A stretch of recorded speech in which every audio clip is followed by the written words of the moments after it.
Hi, everybody, and welcome back to Chapter 13 after our exciting battle scene in Chapter 12. Chapter 13 is called Deep Magic from the Dawn of Time. Now we must get back to Edmund, when he had been made to walk far further than he had ever known that anybody could walk.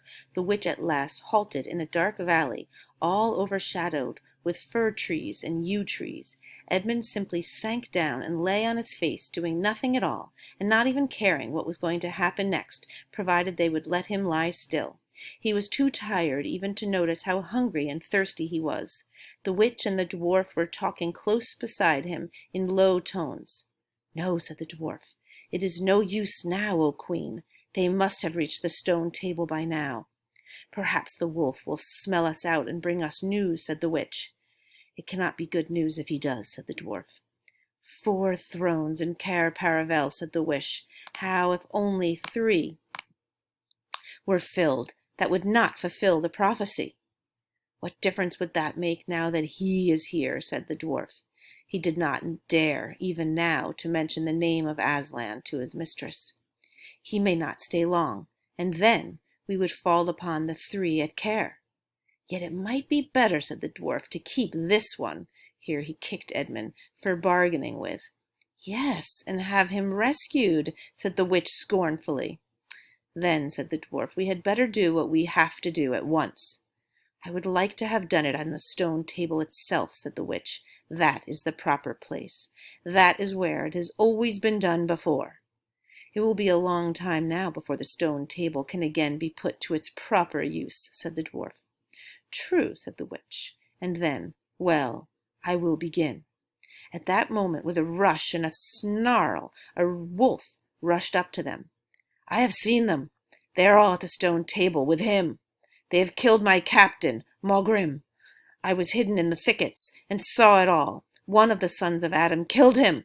Fly! Fly!" "No," said the witch. "There need be no flying. Go quickly. Summon all our people to meet me here as speedily as they can. Call out the giants and the werewolves and the spirits of those trees who are on our side. Call the ghouls and the bogles, the ogres and the minotaurs. Call the cruels, the hags, the spectres, and the people of the toadstools. We will fight." "What? Have I not still my wand? Will not their ranks turn into stone even as they come on? Be off quickly. I have a little thing to finish here while you are away." The great brute bowed its head, turned, and galloped away. "Now," said she, "we have no table. Let me see. We had better put it against the trunk of a tree." Edmund found himself being roughly forced to his feet. Then the dwarf set him with his back against a tree and bound him fast. He saw the witch take off her outer mantle. Her arms were bare underneath it and terribly white. Because they were so very white, he could see them, but he could not see much else. It was so dark in this valley, under the dark trees. "Prepare the victim," said the witch, and the dwarf undid Edmund's collar and folded back his shirt at the neck. Then he took Edmund's hair and pulled his head back so that he had to raise his chin.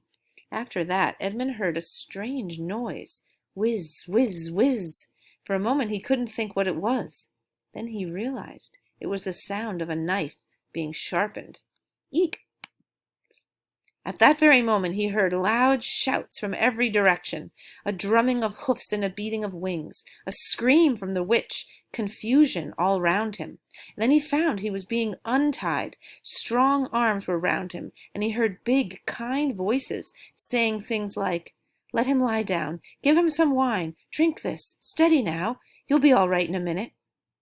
Then he heard the voices of people who were not talking to him, but to one another. And they were saying things like, "Who's got the witch? I thought you had her. I didn't see her after I knocked the knife out of her hand. I was after the dwarf. Do you mean to say she's escaped? Chap can't mind everything at once. What's that?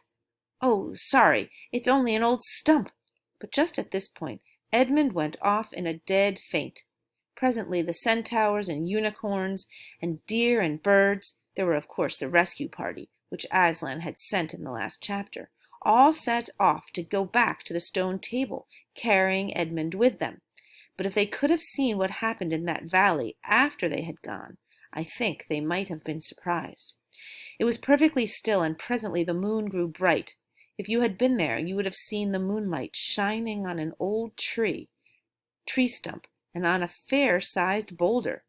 But if you had gone on looking, you would gradually have begun to think there was something odd about both the stump and the boulder, and next you would have thought that the stump did look really remarkably like a little fat man crouching on the ground, and if you had watched long enough you would have seen the stump walk across to the boulder, and the boulder sit up and begin talking to the stump, for in reality the stump and the boulder were simply the witch and the dwarf, for it was part of her magic that she could make things look like what they aren't, and she had the presence of mind to do so at the very moment when the knife was knocked out of her hand.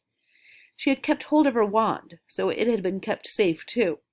When the other children woke up the next morning, they had been sleeping on piles of cushions in the pavilion. The first thing they heard from Mrs. Beaver was that their brother had been rescued and brought into camp late last night, and was at that moment with Aslan. As soon as they had breakfasted, they all went out, and there they saw Aslan and Edmund walking together in the dewy grass, apart from the rest of the court. There is no need to tell you, and no one ever heard, what Aslan was saying, but it was a conversation which Edmund never forgot. As the others drew nearer, Aslan turned to meet them, bringing Edmund with him. "Here is your brother," he said, "and there is no need to talk to him about what is past." Edmund shook hands with each of the others, and said to each of them in turn, "I'm sorry," and everyone said, "That's all right." And then everyone wanted very hard to say something which would make it quite clear that they were all friends with him again, something ordinary and natural, and of course no one could think of anything in the world to say. But before they had time to feel really awkward, one of the leopards approached Aslan and said, "Sire, there is a messenger from the enemy who craves audience." "Let them approach," said Aslan. The leopard went away and soon returned leading the witch's dwarf. "What is your message, son of earth?" asked Aslan. "The Queen of Narnia and Empress of the Lone Islands desires a safe conduct to come and speak with you," said the dwarf, "on a matter which is as much to your advantage as to hers."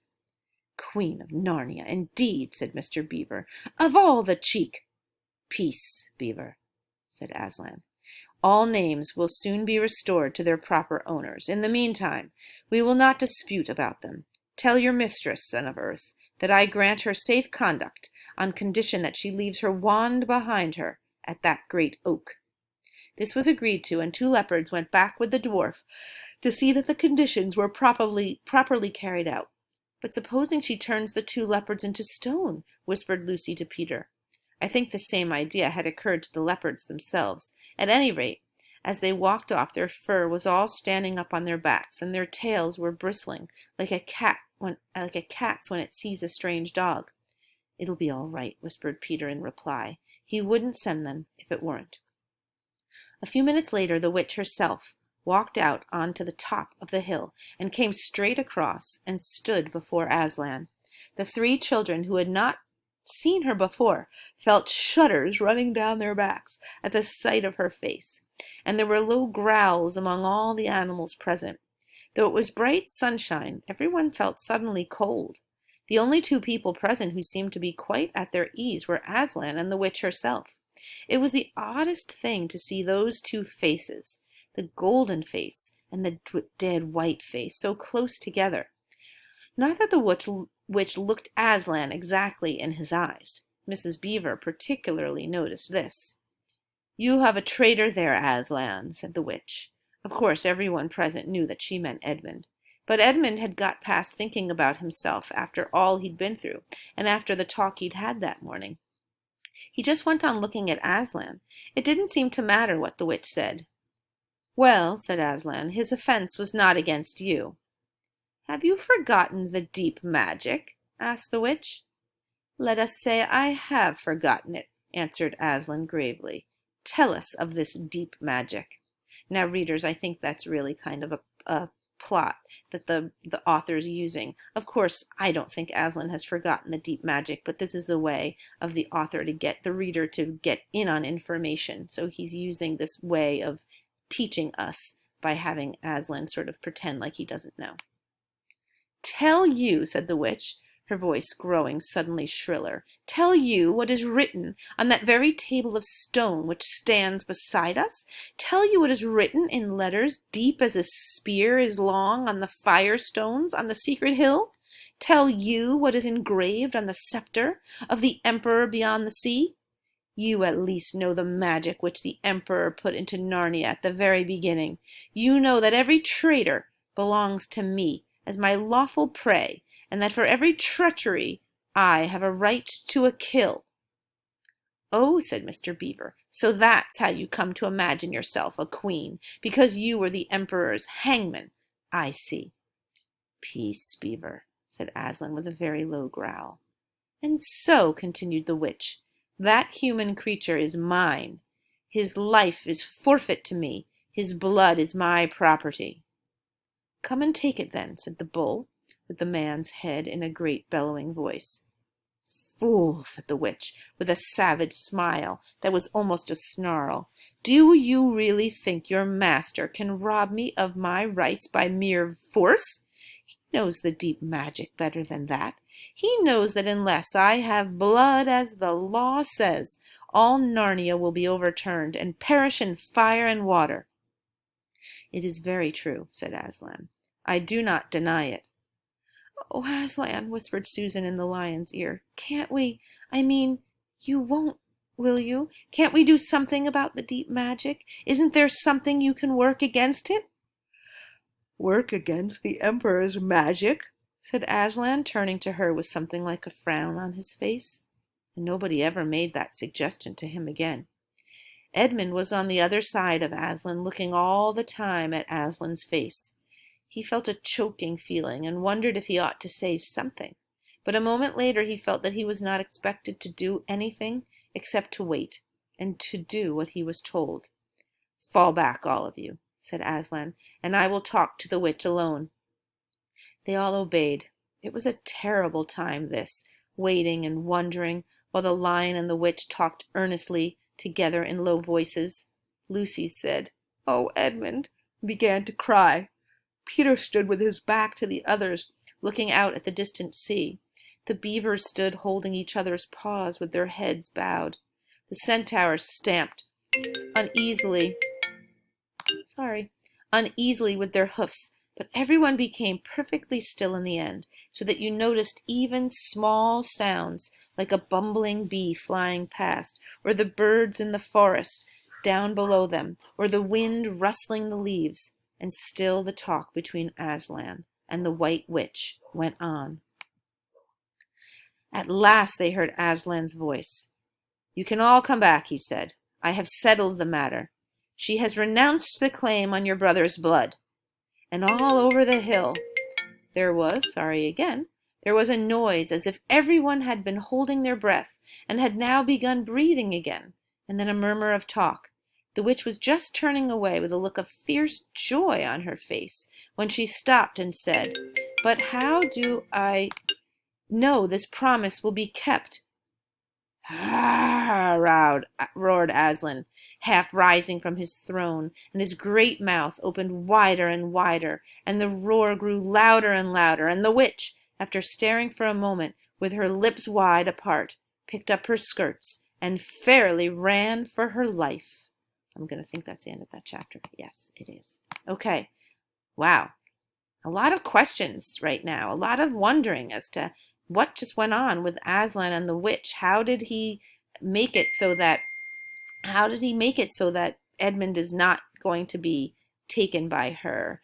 And I'm just not sure what just happened there. What made her angry and her running off. So we'll come back tomorrow to see what's happening in the next chapter. I hope you're enjoying the book. Bye.